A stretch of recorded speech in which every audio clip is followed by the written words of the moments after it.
The corporation didn't evolve naturally from business needs. It wasn't invented to make commerce more efficient or to encourage innovation. The modern limited liability corporation was designed to solve a specific problem for wealthy investors: how to profit from dangerous ventures without bearing the consequences when they destroyed other people's lives. Before limited liability, business was personal. If your company borrowed money and couldn't repay it, creditors could seize your house, your land, everything you owned. If your factory poisoned a river or killed workers, you faced personal lawsuits that could bankrupt you. Risk and responsibility were inseparable. This system worked when businesses were small and owners could monitor every decision. It became a problem when industrial ventures required massive capital from investors who couldn't personally oversee every operation. Welcome to The Financial Historian, where money, power, and history collide, and nothing is ever as simple as it looks. When people think about corporations, they imagine organizational efficiency, professional management, and economic progress. The language supports this narrative. Corporations create jobs, drive innovation, and compete in markets. This framing makes corporate structure seem like natural evolution from simpler business forms. But that narrative conceals the revolutionary legal innovation at corporations' core: the separation of ownership from responsibility. Limited liability didn't make business more efficient. It made wealth accumulation less risky for those who already had capital. To understand how radical this change was, consider how business operated before limited liability became standard. Merchants, craftsmen, and early manufacturers operated as sole proprietors or partnerships where every owner faced unlimited personal liability for business obligations. If a partnership borrowed £10,000 and the business failed, each partner remained personally responsible for the entire debt. Creditors could claim their homes, seize their land, and pursue their personal assets until the obligation was satisfied. This wasn't just financial exposure, it was existential risk. This system had natural limits that constrained business scale. Investors couldn't risk more than they could afford to lose completely.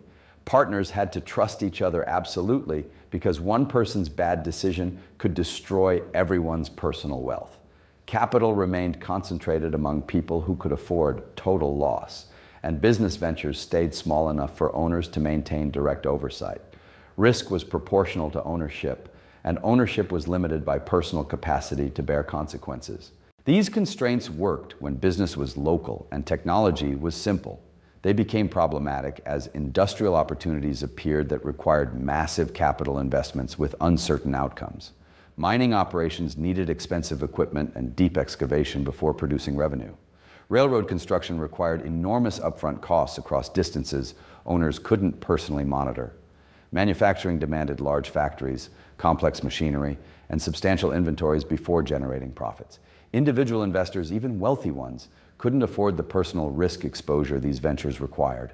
Unlimited liability meant that investing in a railroad or mining company could cost an investor everything they owned if the venture failed. The mathematical reality was stark. Industrial scale required capital pooling from multiple investors, but unlimited liability made such pooling impossibly risky for participants who couldn't control operational decisions. The solution emerged gradually through legal innovation in England and then spread to other developing industrial economies. Instead of changing business practices to reduce risk, lawmakers changed the legal framework to contain it. They created artificial legal persons called corporations that could own assets, incur debts, and face lawsuits separate from their human owners. Shareholders could lose their investment, but their personal assets remained protected behind a legal barrier that limited their liability to the amount they had contributed. This wasn't a minor technical adjustment. It was a fundamental reorganization of how capitalism operated. For the first time in human history, people could own businesses without bearing full responsibility for their actions. Profit flowed upward to shareholders, while risk was contained within legal boundaries that protected personal wealth. The corporation became a mechanism for privatizing gains while socializing losses. The change enabled massive capital mobilization for industrial projects that individual investors couldn't have financed under unlimited liability rules. Railroad companies raised millions from shareholders who never visited construction sites. Mining corporations attracted investment from people who never saw the operations they funded. Manufacturing firms expanded beyond what any individual could personally manage or monitor. Limited liability made industrial capitalism scalable in ways that unlimited personal responsibility could never permit. But the legal innovation did something else that promoters rarely mentioned. It separated decision-making authority from consequence-bearing responsibility. Corporate managers could make choices that generated profits for shareholders while imposing costs on workers, communities, and the environment without exposing shareholders to personal liability for those externalities. The people who controlled business decisions were insulated from their full consequences, while the people who bore those consequences had no control over the decisions. Early critics understood this immediately. They argued that limited liability would encourage reckless behavior because owners wouldn't bear the full costs of their choices. If shareholders couldn't lose more than their initial investment, they would support strategies that generated high returns, even when those strategies imposed enormous costs on others. The profit incentive would remain strong, while the accountability incentive would weaken. This prediction proved accurate. As limited liability became standard, corporate behavior patterns emerged that would have been economically irrational under unlimited personal liability. Companies pursued strategies that generated short-term profits for shareholders while creating long-term liabilities for society. Factory owners invested in equipment that maximized production efficiency while exposing workers to dangerous conditions that would have been legally and financially prohibitive if owners faced personal lawsuits for workplace injuries and deaths. Mining companies extracted resources using methods that generated immediate profits while leaving environmental damage that persisted for generations. The cleanup costs were externalized to the public, while extraction profits were internalized to shareholders. Railroad companies built lines through communities using eminent domain powers and political influence that individual proprietors could never have wielded. The benefits concentrated among shareholders, while the disruption was distributed among affected populations. This pattern became the template for industrial expansion: identify profitable opportunities, mobilize capital through limited liability structures, capture returns while externalizing costs, and repeat with accumulated capital. The corporation became a wealth concentration mechanism disguised as an organizational efficiency tool. The legal fiction that made this possible was elegant in its simplicity. Corporations were granted legal personhood for business purposes while remaining owned by natural persons who faced limited liability for corporate actions. The corporation could be sued, but its owners couldn't be pursued for damages beyond their investment. This created a legal asymmetry. Corporations gained the rights of persons while their owners avoided the responsibilities of ownership. Courts enforced this separation through what became known as the corporate veil, a metaphorical barrier protecting shareholders from corporate liabilities. Piercing this veil became extremely difficult, requiring proof of fraud or intentional wrongdoing rather than simple negligence or harmful outcomes. The default assumption was that shareholders remained separate from corporate actions even when they benefited directly from those actions. This legal protection enabled corporations to grow far beyond what would have been possible under unlimited liability rules. As corporations accumulated capital and political influence, they gained the power to shape the legal environment that governed them. Corporate lawyers developed increasingly sophisticated strategies for limiting liability through subsidiary structures, insurance arrangements, and regulatory capture. The protection that began as a legal innovation became a comprehensive system for insulating wealth from accountability. By the late 19th and early 20th centuries, limited liability had become so standard that alternative business structures seemed primitive. People forgot that unlimited personal liability had ever been the norm. Corporation became synonymous with serious business, while unlimited liability partnerships and sole proprietorships were relegated to small-scale ventures that couldn't attract sophisticated capital. The legal innovation was reframed as natural business evolution rather than a policy choice that favored capital owners over other stakeholders.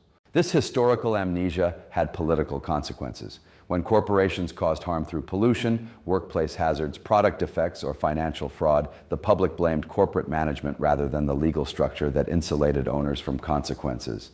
Reform efforts focused on regulation and oversight rather than challenging the liability limitations that enabled harmful behavior. The protection that made corporate risk-taking possible was treated as unchangeable background rather than policy choice subject to democratic revision. Modern corporate governance reflects this basic asymmetry. Shareholders elect boards that hire executives who make operational decisions affecting workers, communities, and consumers. But when those decisions cause harm, liability stops at the corporate boundary. Shareholders can profit from decisions they influence through governance, while avoiding personal responsibility for outcomes they don't like. This creates systematic bias towards strategies that privatize gains while externalizing costs. Environmental destruction provides the clearest example. Chemical companies can profit from production processes that contaminate air, water, and soil, while shareholders face no personal liability for cleanup costs or health damages. The profits flow to investors while the costs are imposed on affected communities and future generations. Limited liability makes this wealth transfer legally permissible and economically rational from a shareholder perspective. Financial institutions illustrate the same pattern. Bank shareholders profit from lending strategies that generate fee income, while taxpayers bear the costs when those strategies destabilize the banking system. Investment firms capture management fees, while pension funds absorb losses from high-risk strategies. Insurance companies collect premiums, while policyholders and the public bear the costs when claims exceed reserves. The structure systematically socializes losses while privatizing gains. Limited liability also enables strategies that would be impossible under personal responsibility rules. Corporate executives can pursue growth strategies that require massive debt financing because shareholders face no personal liability if the debt becomes unpayable.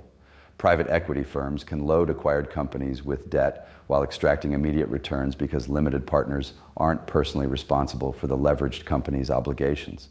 Real estate developers can build projects using other people's money while limiting their personal exposure to construction risks and market downturns. These strategies aren't accidents or abuses of corporate structure. They're logical responses to incentives created by limited liability rules. When upside is unlimited but downside is capped, rational actors will choose higher risk, higher return strategies than they would choose under unlimited liability. The legal structure shapes behavior by changing the risk-reward calculations that guide decision-making. The cumulative effect is a system where business risk gets distributed throughout society while business returns concentrate among owners. Workers bear employment risk, consumers bear product risk, communities bear environmental risk, and taxpayers bear systemic risk, while shareholders capture profit streams protected by legal barriers that limit their downside exposure. This isn't market failure, it's the market working exactly as the legal framework designs it to work. Understanding limited liability's true function explains many features of modern capitalism that seem puzzling under conventional narratives. Corporate executives aren't more greedy or reckless than people in other fields. They're responding rationally to incentive structures that reward maximizing shareholder value while externalizing costs. Shareholders aren't more indifferent to social consequences than other people. They're acting logically within a legal framework that protects them from bearing those consequences personally. The problem isn't individual behavior, it's institutional design. Limited liability creates systematic bias towards strategies that generate private wealth while imposing social costs. The bias isn't subtle or accidental. It's built into the legal foundation of corporate capitalism and reinforced by governance structures that prioritize shareholder returns over stakeholder welfare. This explains why corporate social responsibility initiatives, regulatory oversight, and ethical business education have limited effectiveness at changing harmful corporate behavior. These approaches treat symptoms while leaving the underlying incentive structure intact. Limited liability ensures that shareholders will continue supporting strategies that maximize their returns regardless of external costs because they don't bear those costs personally. Some economists argue that limited liability creates social benefits by encouraging investment in risky but potentially valuable innovations. They claim that unlimited liability would reduce capital formation and slow economic growth because investors would avoid ventures with uncertain outcomes. This argument has merit, but ignores the costs that limited liability imposes on other stakeholders who don't share in the investment returns. The more honest assessment is that limited liability redistributes risk from capital owners to everyone else. This redistribution may encourage more investment and faster economic growth, but the benefits concentrate among shareholders while the costs spread throughout society. Whether this trade-off serves the general welfare depends on how heavily one weighs shareholder interests relative to broader social consequences. What's clear is that limited liability wasn't designed to optimize social welfare. It was designed to solve a capital mobilization problem for industrial investors who needed protection from personal liability in order to fund large-scale ventures. The legal innovation served its intended purpose remarkably well, enabling massive industrial expansion and wealth accumulation that would have been impossible under unlimited liability rules. But success at achieving its intended purpose doesn't make limited liability neutral or natural. It remains a policy choice that systematically favors capital owners over other stakeholders by allowing private wealth accumulation while socializing business risks. Understanding this helps explain why corporate capitalism produces persistent patterns of privatized gains and socialized losses, despite decades of reform efforts aimed at making business more socially responsible. The lesson isn't that corporations are evil or that capitalism is fundamentally flawed. The lesson is that legal frameworks shape economic outcomes in powerful ways that are often invisible to people operating within them. Limited liability appears natural because it's become universal, but it represents a specific set of political choices about how to distribute the risks and rewards of business activity. Those choices continue to shape how modern economies operate. Every environmental disaster, financial crisis, and workplace safety violation that results in corporate liability limited to company assets rather than personal owner responsibility reflects the ongoing influence of legal innovations developed to serve 19th century industrial investors. The framework persists because it continues serving its original purpose, protecting capital from the full consequences of its deployment. Recognizing this doesn't require abolishing corporations or returning to unlimited liability rules that would make large-scale capital formation difficult. It requires acknowledging that current arrangements represent policy choices rather than natural law, and that alternative frameworks could distribute business risks and rewards differently if societies chose to adopt them. The corporate form will likely persist because it serves powerful interests effectively. But understanding how it actually works, rather than how it's conventionally described, provides clearer insight into why modern economies produce the patterns of wealth concentration and risk distribution that characterize contemporary capitalism. The limited liability corporation isn't broken. It's working exactly as designed. The question is whether its design serves broader social purposes or primarily serves the capital accumulation needs of those wealthy enough to benefit from its protection. That distinction matters more than most people want to acknowledge, because once you see how legal frameworks shape economic outcomes, you stop treating market results as natural phenomena and start recognizing them as policy choices that could be made differently if societies had different priorities about who should bear the risks and capture the rewards of business activity.